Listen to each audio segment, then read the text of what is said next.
Hi, this is Ed Rushman for the Whitestone Journal, talking a little bit about the death penalty. You know, some of us told our children bedtime stories when they were little. Of course, I was telling them stories or reading to them outside of bedtime as well. But when we do that, most of the time the story is going to be something that we either agree with the point of the story or we don't, and we use it as a chance to explain something to our child.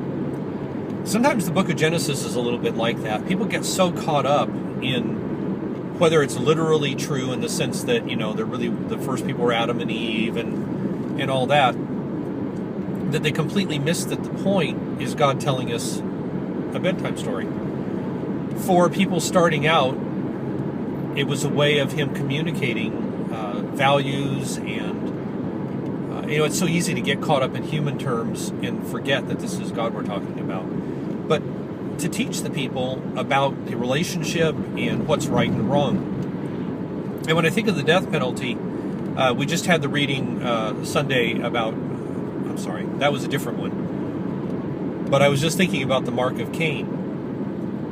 And in that, it's interesting because, you know, people make a big deal that, well, the Mark of Cain is to keep him from getting killed by somebody else, but he's the first one, so how is it that, you know, who would kill him? There's nobody else around. And in doing that, we totally miss the point. The point is God is telling us something, and part of it is Cain's murdered Abel. I mean, and at a point where these are the first people. And that's about as extreme as it can get. And he killed his brother. He didn't kill some random person. Not like that's okay.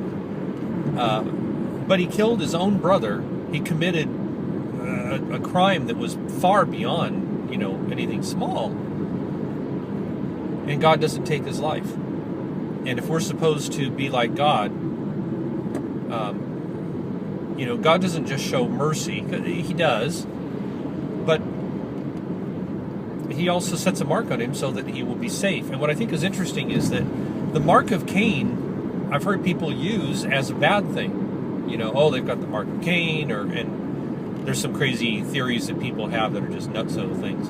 But the point is, He puts the mark to protect him, not to condemn him, not so that everybody will know what he did and, you know, treat him badly or kill him, but the opposite, to protect him. So if that's God's attitude toward a murderer, it's a little hard to say how we can, you know, execute them.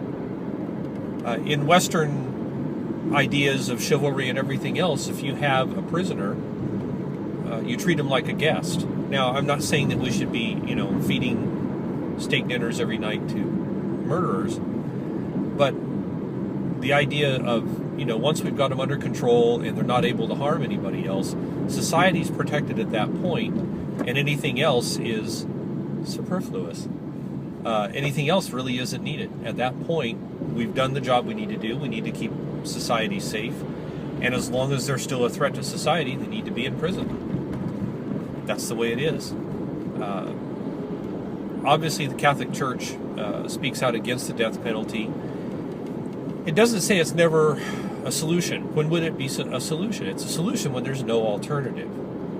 And then the idea there is not that we're taking a life as much as we're protecting society the only way we can. There could be a situation in some part of the world where it's not possible to protect society without actually taking the life, and that's the only time it would be permissible.